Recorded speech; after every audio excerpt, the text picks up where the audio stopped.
Olá pessoal, bem-vindos ao Pretexto, eu sou o Ricardo.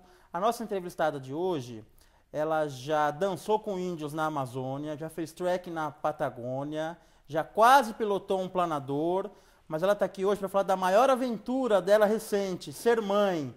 Maria Rita! Maria Rita, muito obrigado por ter aceitado, viu, o convite do Pretexto. A honra é minha, o prazer é meu. Maria Rita, você engravidou em 2013. Isso.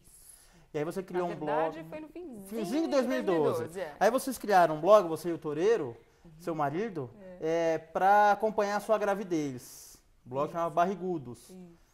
Eu até achei que tinha a ver com a minha barriga, para perder barriga, mas... Olha, no começo ele tinha a ver com a gravidez, depois todo mundo ficou barrigudo. Pois então, é, sabe, é verdade, ficou. é verdade.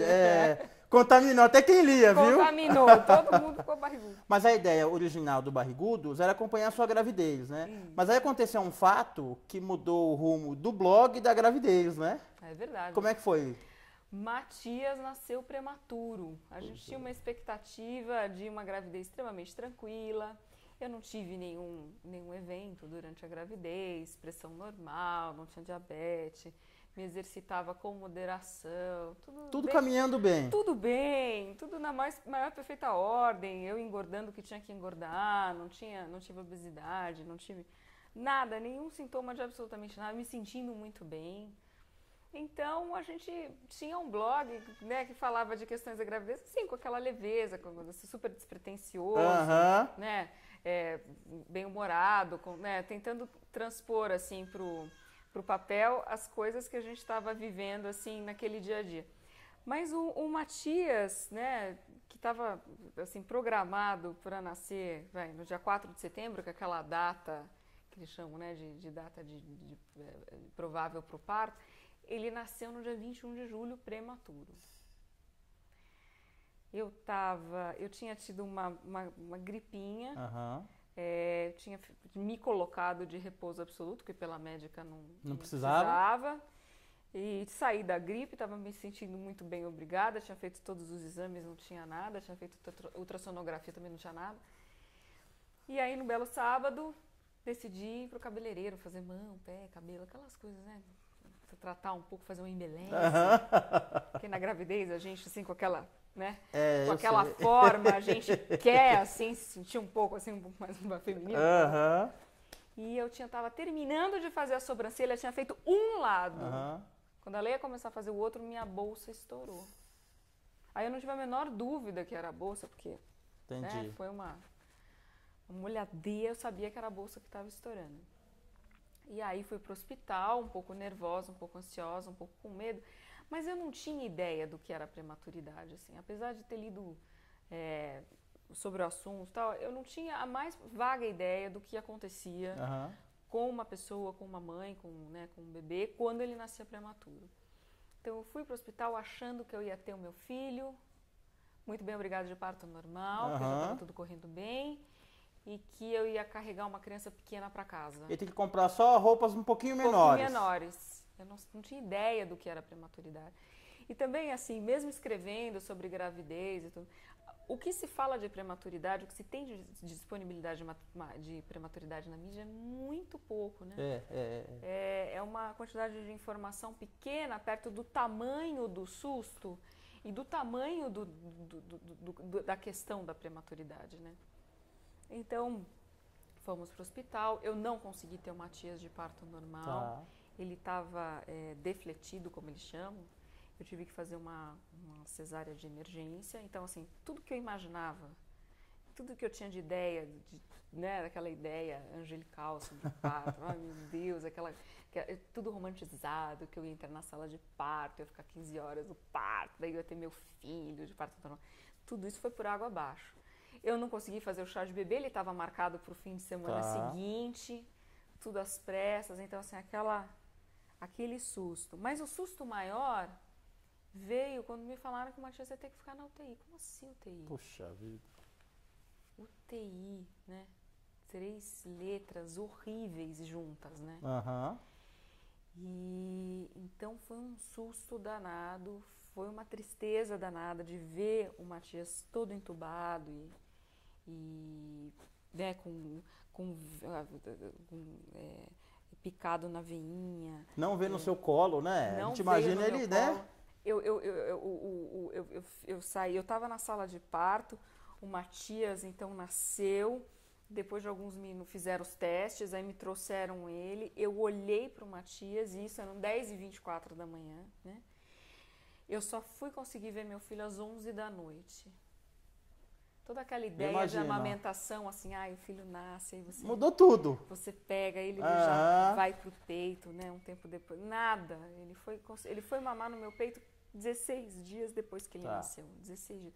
Então, assim, a vida da gente, a vida de uma mulher que tem um filho prematuro, naquele momento, ela sofre uma ruptura de expectativa, assim, muito grande. Muito grande, né? Muito grande. Então, assim, escrevendo, né, no blog, eu tinha uma ideia do que ia ser o meu parto.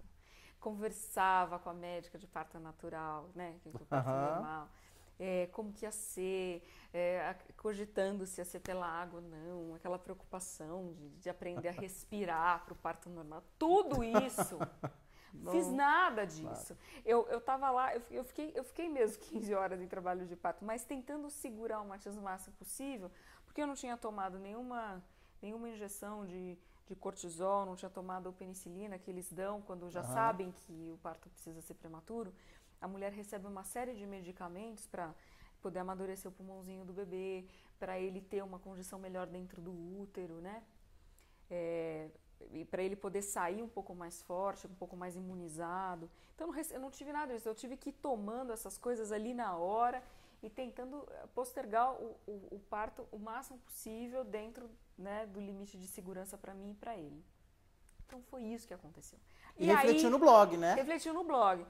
Eu e o Torê, bom, o que a gente vai fazer? Primeiro dia que a gente estava lá recém-pais, Matias acabado de nascer, nós lá no quarto, ele na UTI, o que nós vamos fazer com o blog? Então a gente tinha duas chances, né? Duas opções. Uma era parar o blog ali, falar, bom, Matias nasceu, então é isso aí. O nosso blog era de barrigudos, então eu ainda barriguda, né? Mas ia fiquei por um bom tempo. Né? Mas não era essa a finalidade. O que a gente faz? A gente transforma isso num blog de prematuro, quer dizer, a gente fala da nossa experiência da prematuridade e a gente decidiu falar. Eu acho que em parte porque falar sobre isso diminui muito a expectativa e os medos, né? Falar sobre algo que te dá medo diminui o medo, né? O bicho fica menos horrível e menos, né, amedrontador. E foi também uma forma que a gente conseguiu de ir passando por essa experiência. E também porque a gente percebia ali no dia a dia da UTI, no dia a dia do hospital, que não era tão simples e que ninguém falava sobre isso. Não era uma coisa que estava muito aberta na mídia. Eu acho que a gente sentiu que tinha essa possibilidade de contar para as pessoas como é que era aquele dia a dia, fosse como fosse. Então, qual que era a nossa rotina ali, né, dentro da UTI? Todos os dias, os dias que eu fiquei no hospital, então durante todo o dia, os nossos pais, eu e Toreiro, a gente conseguia ir na UTI, conseguia ver Matias, ficar com Matias durante o dia todo. Aí eu ficava indo pro quarto, porque recém-operada, aquela coisa, né, cesárea. Eu não estava preparada, sabe, para a consequência da cesárea. Nunca passou pela minha cabeça que eu ia fazer uma cesariana. E de repente estava lá toda cortada, com dor e andando curvada, segurando a barriga de um lado, as costas de outro, com aquela pantufa no pé, sabe? Um frio danado, né, ali naquela semana de julho, que eu acho que foi uma das mais frias de 2013. E assim, aquele casaco, nada combinava, sabe? Eu andava assim, era a figura daquela mãe, assim, amedrontada, que ia para a UTI, de pijamão, não só ficava na UTI, como eles te apresentam o banco de leite, porque a gente precisa começar a tirar leite, mesmo que o bebê não sugue, né, pra gente ter a produção.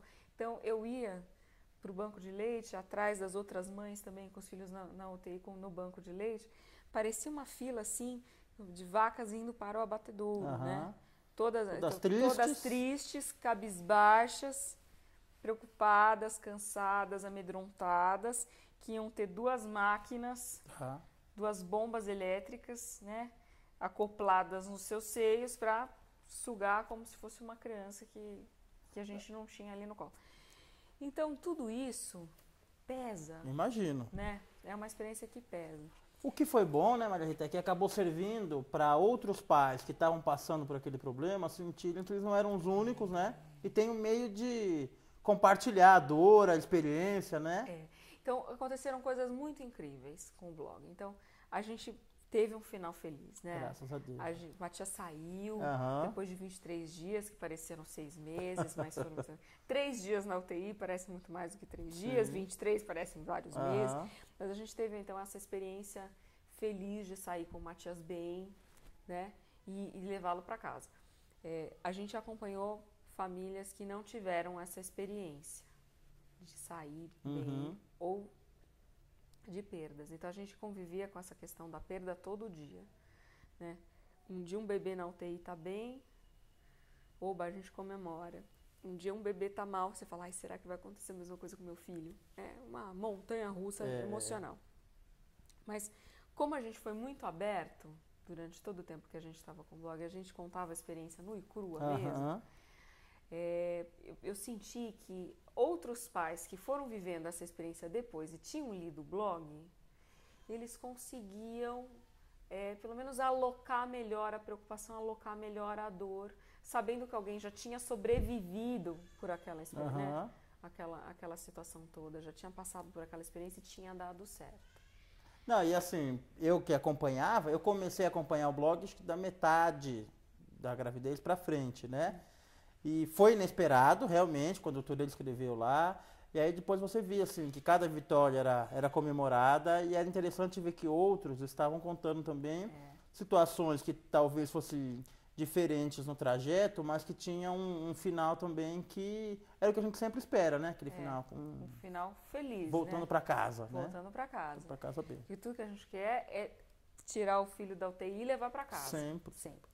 Mas foi curioso porque uma das coisas que me ajudou durante essa escrita do blog é que alguns pais comentavam, né, os textos. E alguns pais comentavam os textos, a gente sentia pessoas que já tinham passado por aquilo, outras que estavam passando assim como a gente. Então, o blog foi legal por isso. Acho que teve uma questão mesmo aí de serviço e a gente foi muito beneficiado. Foi também. Bom para quem lia e para quem escrevia, né? Ó, você escreveu lá, vocês escreveram, mas acho que foi você que escreveu, os 10 mandamentos. De uma mãe de TI. Eu vou falar os 10 que eu anotei aqui, você faz um comentário rápido sobre eles, o que você lembra, imaginando que talvez alguém que esteja assistindo esteja passando nessa situação, tá bom? O primeiro era assim, ó, amar seu filho sobre todas as coisas. A gente descobre, quando o filho está não tem um amor por aquela criança, que é uma coisa excepcional. Eu tenho relatos de amigas que me dizem, e confessam assim bem baixinho, mas que eu acho também muito sinceros e honestos, que o amor pelo filho vai acontecendo aos poucos. Às vezes a gente tem uma ideia um pouco romantizada dessa questão do amor, de que a criança nasceu e você já ama. E não é assim que acontece com todo mundo. Sim, né? Para alguns é progressivo, né? É progressivo, tá no dia a dia. Eu convivo, vou gostando. Vou gostando.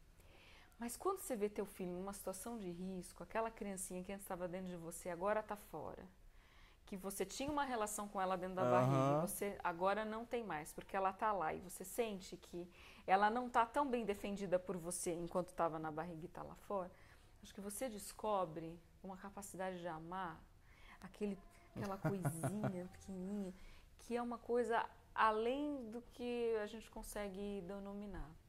Então, acho que esse amor que a gente tem, que você deposita naquela criança, eu acho que é fundamental para ela e para a mãe também, poderem, né, passar por essa situação. Alimenta a mãe, né? Então, eu falo para o Toreiro que eu tinha, de novo, não tinha uma ideia muito romântica sobre a questão do amor dos filhos, e eu falei, bom, pode ser que eu não venha a amar no primeiro segundo, Mas como você está numa situação de perigo, você tem medo de perder, você ama. Ama. Você ama já, você ama de cara, você quer fazer de tudo para aquela criança sobreviver e estar com você, né?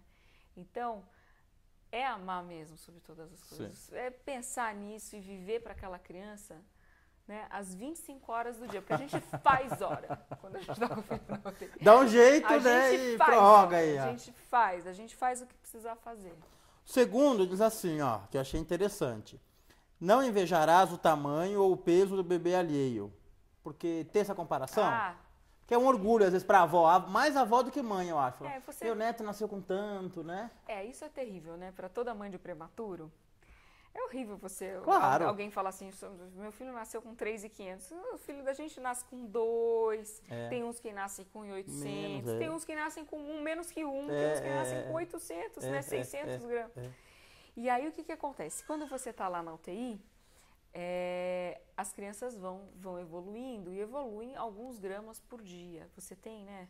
Ou ela também não evolui nada naquele dia ou perde alguns gramas. Então, ganhou 50 gramas. Uhum. Nossa, já está com 1,950 kg, está com quase 2. Porque 2 geralmente é a nota de corte para mandar para casa. Tá. Então, é o alvo, quilos, é o principal. O alvo é 2 quilos é o alvo.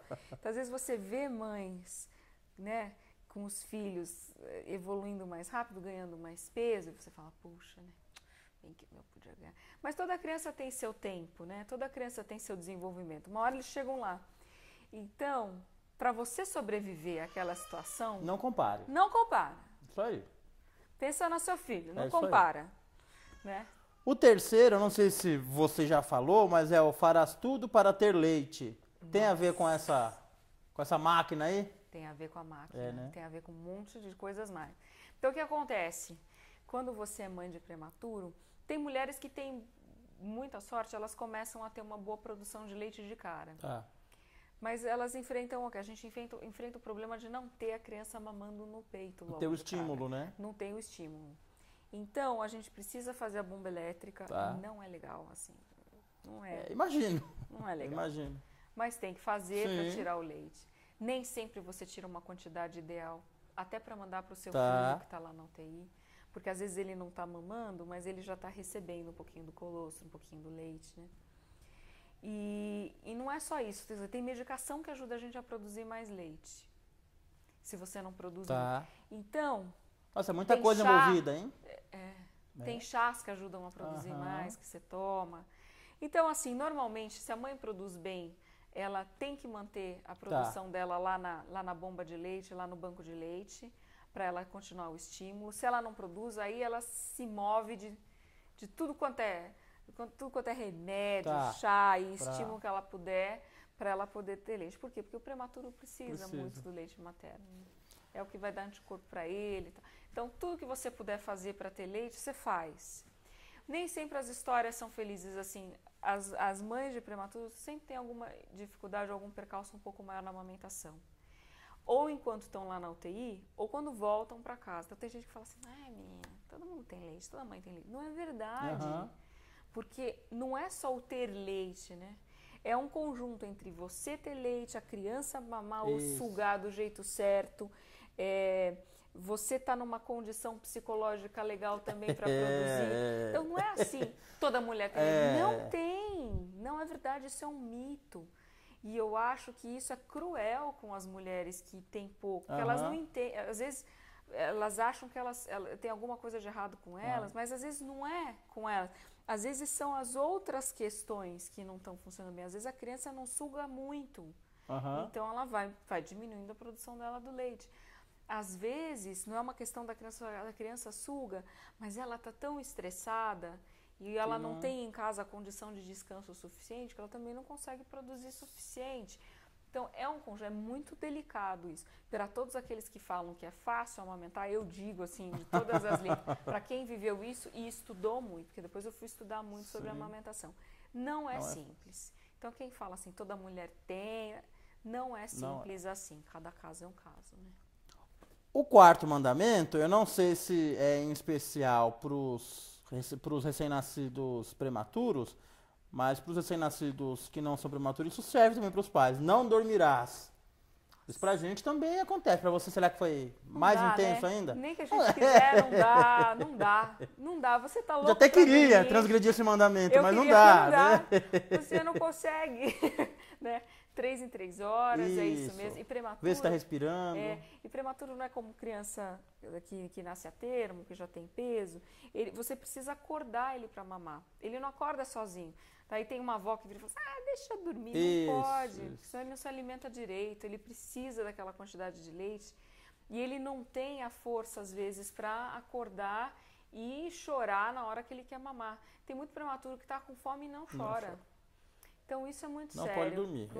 Eu sei que vocês fizeram rodízio depois, você e o toureiro, né? Rodízio. Porque senão os dois acordaram ao mesmo tempo. É muito legal, romântico, mas não dá, né? Porque depois no final do dia ninguém aguenta. Não aguenta. Esse é o mais polêmico, Maria Rita. Você vai me explicar isso aqui. Eu li 2 vezes, porque eu não tinha escrito errado. Não tomarás banho todos os dias. E dá? Meu Deus. Você esquece às vezes, né? Esquece, não aguenta, tá exausta.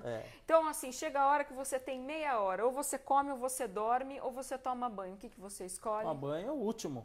Se der tempo, claro. Quando você tá no pico da exaustão.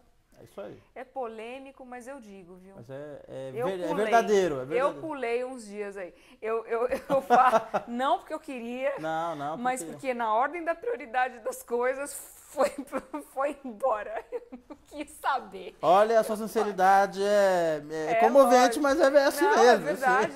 Eu tava exausta, né? Claro. Sem dormir. Totalmente estraçalhada, sem comer. Aí você tem aquela meia horinha. Ou você dorme ou você come. O banho vai pro dia seguinte. Ou você dorme no banho. Que nem dá agora, porque desperdiça água. É pior. Não descansarás no domingo. Não tem mais domingo, né? Tem dia. Que é isso, domingo? Sábado e domingo são a mesma coisa. Só quando a gente tá solteiro e sem filho que a gente consegue verdade, dormir, vai pra balada, volta, dorme até a hora que for. Quando a minha mulher tava grávida, um amigo nosso falou assim, o meu filho foi dormir na casa da avó e depois de 5 anos eu consegui acordar 10 horas da manhã no domingo. Isso me deu um desespero, porque ele falou que sempre acordava muito antes disso. Então ele falou 10 horas como se fosse 3 da tarde. E é verdade, a gente não quer assustar, mas é verdade. É verdade. Não surtarás. Existe uma tendência, né? Com esse estresse todo, né? Eu acho que quando você tá lá na UTI, e você tá com muita pressão, e você tem muito medo, e você convive com a possibilidade da morte, né? Isso. Convive mesmo todo dia, você vê a morte ali passando perto todo dia.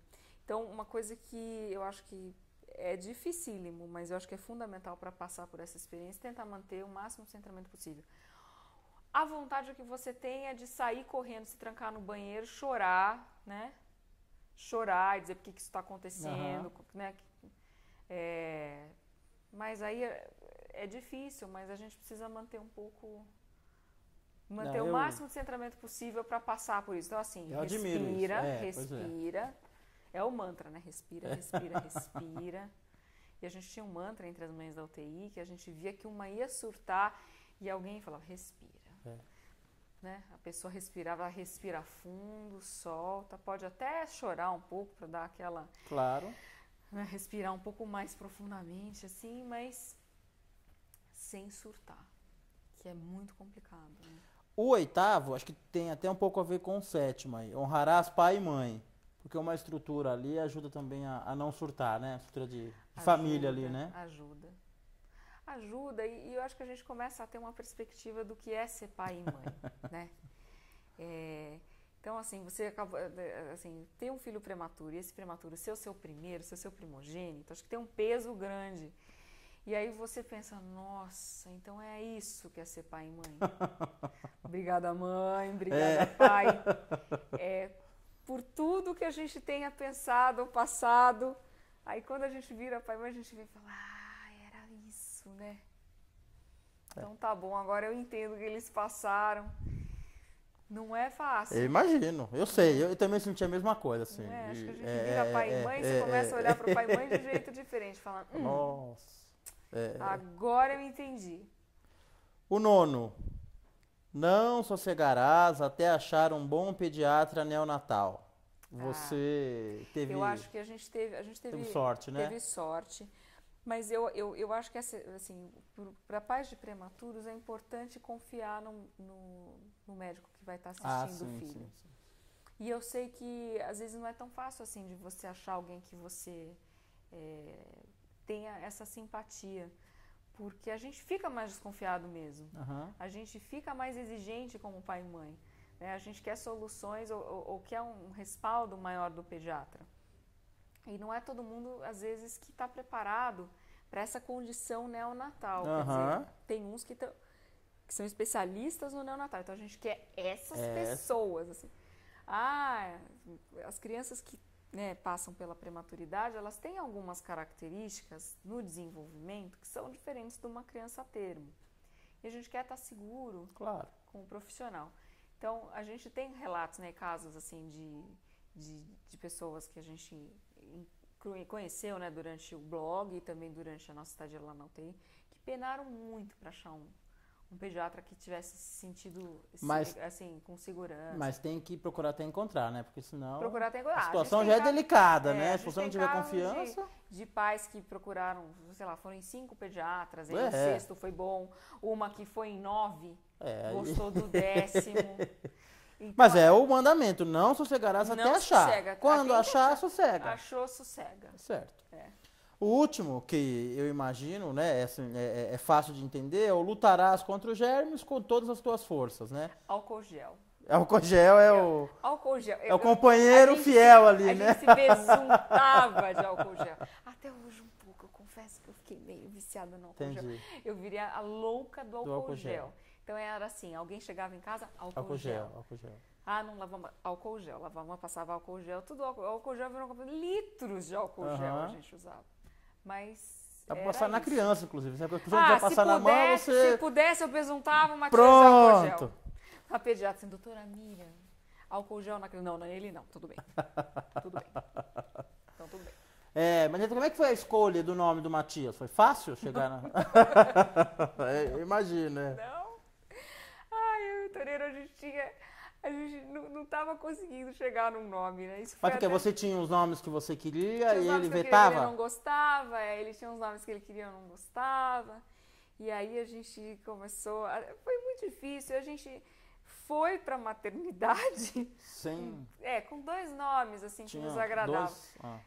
Mas também não era assim, né? A gente não estava assim muito seguro.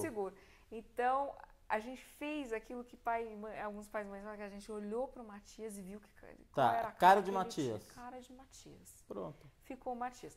Depois a gente descobriu que lá na UTI, algumas enfermeiras já chamavam o Matias de Matias. Ah, é? É. Porque quando ele desceu para a UTI, ele tinha 2 opções, ou ia ser Matias ou Érico. Tá. Na sala de parto, eu olhei e achei que ele tinha cara de Matias, o Toreiro também, mas ainda não era uma certeza. Depois, quando a gente olhou ele pela segunda vez, falou, não, é Matias. Mas as enfermeiras já chamavam ele de Matias, tinha que ser Matias. Então, foi em conjunto a foi decisão, Matias, né? Foi Matias. Mas é difícil, né? Eu lembro também que deu uma confusão, assim, em casa também, porque, assim, a gente tem uns gostos e aí parece que a pessoa vem com outro completamente diferente, né? Esse, nem pensar. Nem pensar. Então, a gente tinha uma lista enorme, um vetava de um, outro vetava de um, virou texto, né? No nosso blog. Sim. E aí a gente até fez piada disso, porque não conseguia chegar em nenhum consenso. Mas Matias foi. Que bom. Foi um consenso. Mas o Matias, ele chegou pra gente, assim, como nome mais definitivo, nessa última semana, assim, que a gente não sabia que ia virar pai, né? Que era a última semana de gravidez, né? Eu tava pensando, mas será que a gente tem que escolher um nome já pro chá de bebê? Isso que eu ia falar. Nome. Então a gente tava assim, eu tava apurando essa discussão com o Toreiro. Mas como assim? Vai chegar o chá de bebê e a gente vai ter um nome? E vai tem uma interrogação, né? Toreirinho. Eu vou escrever Toreirinho na parede. Chá de bebê do Toreirinho. A gente tem que ter um nome. Então eu tava apurando ali a nossa discussão. Então a gente tava tava entre Matias e Érico, assim, mas tinha cara de Matias, assim. Olha, a explicação mais convincente. Tinha cara de Matias. Pronto. Pra mim, convenceu. Ser mãe é pra descer no paraíso é frase clássica. Total. E aí, a gente romantiza muito a questão da mãe, você falou um pouco disso, né?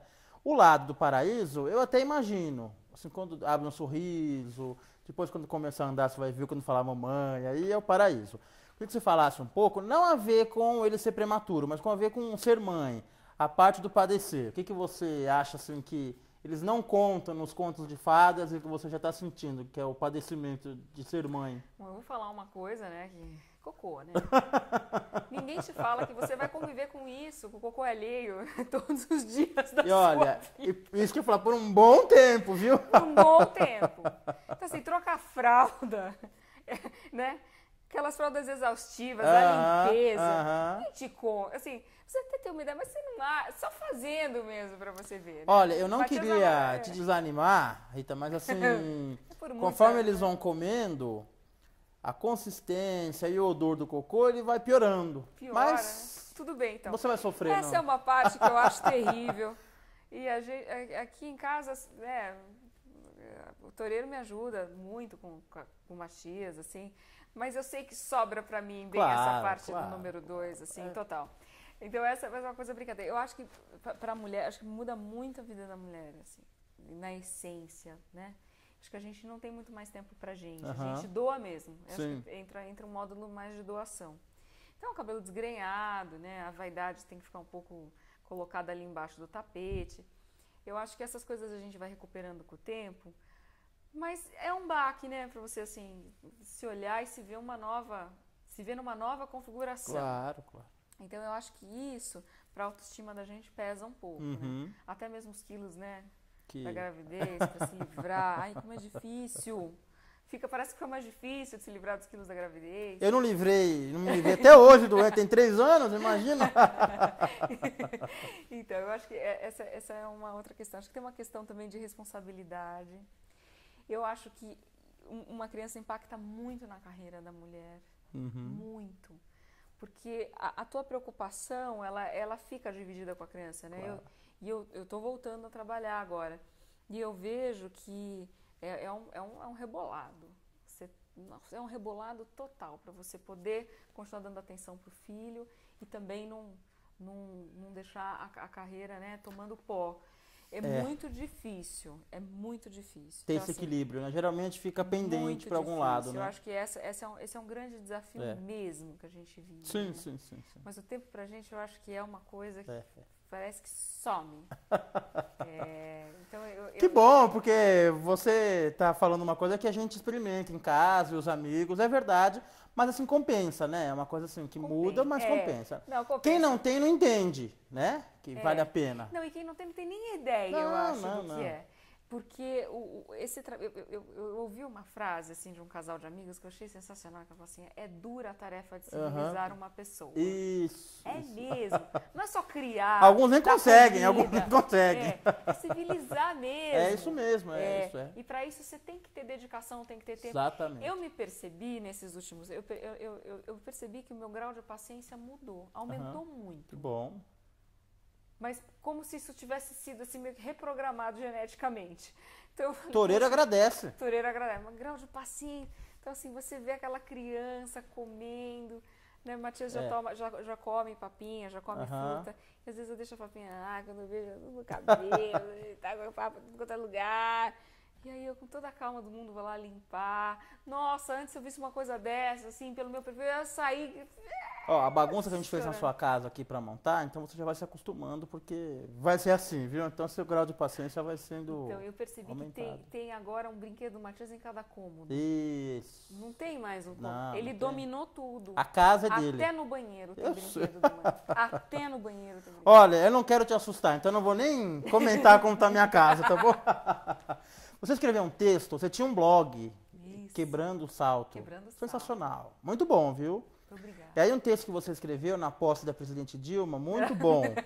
Você escrevendo uma carta para sua mãe, a dona Anitta, falando que ela tinha esperança de que você fosse a primeira presidente do Brasil, a primeira mulher, e infelizmente a Dilma passou na sua frente, né? Mãe, não deu. Não deu. Não, o texto é bom, vale a pena, Quebrando o Salto. Mas eu quero perguntar assim, você tem expectativas em relação ao Matias, assim, concretas ou não? Aconteceu uma coisa tão curiosa com a história da prematuridade, assim.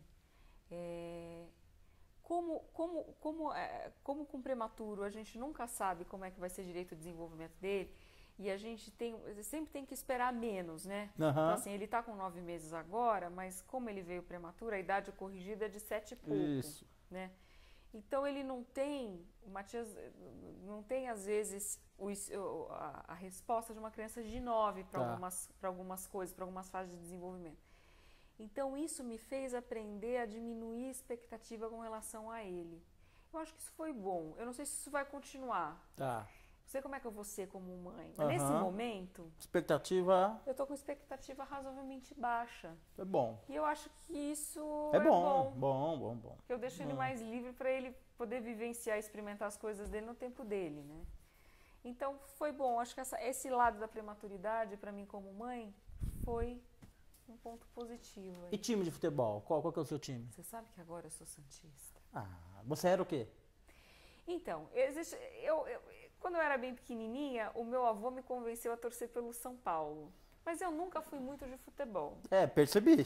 São Paulo, Santos, até agora você Toreiro, Sim. O Santos tomou uma proporção na minha vida... Pois é. Que eu não fazia ideia. Então, assim, agora eu não sei a escalação do São Paulo, mas eu sei a do Santos. Entendi. Eu sei quem está jogando lá. Eu acompanho o Santos. Você já virou Santista. Santista. Eu sei que tem essa coisa feia que eles falam que a gente não pode virar de time de futebol. Mas eu fui arrastada pelo Santos. Torcer pro Matias. Aí o Toreiro... Não, fui no final da Libertadores com o Santos. Vi o Santos ganhando a Libertadores. Puxa. Você não foi no Japão ver Barcelona 4? Fui. Não fui. Toreiro foi. Toreiro foi e ele não comenta. E no ano seguinte ele foi e viu o Corinthians ser campeão. Também então não ele comenta. deu azar 2 anos seguidos. Ele não comenta as derrotas, mas... Próxima pergunta, você vai escolher, tá? São 3, você escolhe uma. Pergunta clichê, pergunta incompleta e pergunta paterna. Nossa. Qualquer uma delas. O que é pergunta paterna? Essa? Mas é tranquila, você vai ver. Como é o Toreiro como pai? Nossa, o Toreiro é um pai excepcional. Babão, né? Eu não imaginava o Toreiro babão. Babão, mas não, ele é muito companheiro, ele é muito parceiro, assim. Eu dei muita sorte, assim, como mulher, de ter um companheiro como Toreiro, assim, nessa aventura de... Quem tá cuidando dele agora, enquanto eu tô fazendo entrevista? Toreiro. Incrível, né? O Toreiro é incrível. Não, ele é um super pai pro Matias. E ele é um super companheiro. Que legal. É parceria mesmo aqui em casa. Que bom. Não é só da boca pra fora, não. Quando a gente voltou da UTI, assim, eu precisava ficar com o Matias para eu poder ter leite no dia seguinte. Ele dava as mamadas na madrugada, porque o Matias sempre foi flex, né? Ele tomava leite e um complemento também de leite artificial. Eu nunca consegui chegar lá, né, no topo da produção. Mas o Toreiro, então, ele sempre entrou como cuidador do Matias também. O Matias, ele é um rapazinho de sorte que tem uma mãe e um pai muito participativos. Acho que ajuda o fato do Toreiro trabalhar mais de casa. Também eu estou trabalhando de casa. Então, a gente criou assim, uma estrutura familiar onde os dois estão muito presentes para ele. Que legal. Então, o Toreiro é um pai excepcional. Que bom. Apesar de santista. Essa ressalva é minha. Domingo agora vai ser o seu primeiro dia das mães como mãe com o Matias do lado de fora da barriga. Porque alguns consideram um na gravidez, mas vai ser o primeiro agora com ele. Como é que você imagina que vai ser? Então, sábado a minha sogra vai fazer um almoço lá em Santos, para o dia das mães. Provavelmente minha mãe vai fazer um almoço aqui no domingo. Eu acho que eu vou gostar muito de acordar com o Matias, assim, pertinho de mim. Legal. E sabendo que eu sou mãe.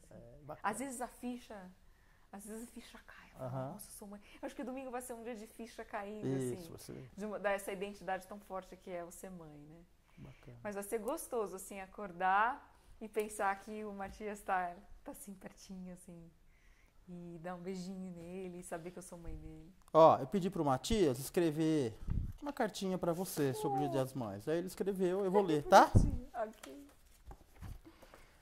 Querida mãe, parabéns pelo seu dia. E parabéns com palmas, porque agora eu bato palmas quando alguém fala parabéns. Aposto que 3 anos atrás você nem pensava que ia comemorar um Dia das Mães. Quem diria, né? Mas você me quis e eu vim bem rapidinho. Até cheguei 1 mês e meio antes do esperado. É que quando vi você no salão de beleza, te achei tão bonitona que decidi não perder mais tempo na sua barriga. Valeu a pena, né? Obrigado pelo seu leite, que é bem gostoso, e por me deixar sempre quentinho. Esse vai ser o seu primeiro Dia das Mães, mas daqui pra frente você vai ter Dia das Mães para sempre. Já pensou nisso? Agora, todo ano vai ter Dia das Mães. E vou precisar de uma boa mesada para comprar seus presentes. Um beijo babado do seu filho, Matias. Que lindo! Maria Rita, você foi escolhida pelo blog Pretexto para representar todas as mães, uma homenagem que a gente faz a você, tá bom? Obrigada, nossa, é uma honra. Imagina, olha, muito obrigado pela simpatia, obrigado por ter compartilhado a sua experiência com todo mundo, viu? Eu que agradeço a oportunidade de estar aqui com vocês e adorei a cartinha. Pois é sua, é sua. Muito obrigada. Obrigado, viu? Vocês são um casal que eu gosto muito, te conheci hoje, mas assim... Casal muito legal, viu? O Matias teve sorte mesmo. Muito obrigada, Ricardo. Foi um prazer estar aqui com você e pode contar com a gente. Isso aí. É isso aí, pessoal. Com a Maria Rita, então a gente deseja um feliz Dia das Mães para todo mundo que está assistindo a gente. A gente volta em breve com mais um bate-papo do Pretexto. Até mais.